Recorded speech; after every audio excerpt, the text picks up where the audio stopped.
హరిప్రసాద్ గారు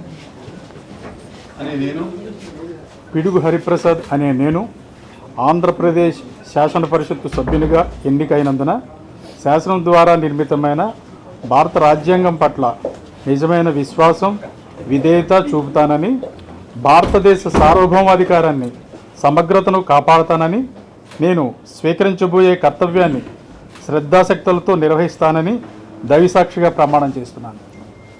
నేను ఆంధ్రప్రదేశ్ శాసన పరిషత్తు సభ్యుడైన పిడుగు హరిప్రసాద్ అనే నేను పరిషత్తు నియమాలకు కట్టుబడి ఉంటానని, వాటిని అనుసరిస్తానని, పరిషత్తు మర్యాదలను పాటిస్తానని, సాంప్రదాయాలను గౌరవిస్తానని దైవసాక్షిగా ప్రమాణం చేస్తున్నాను.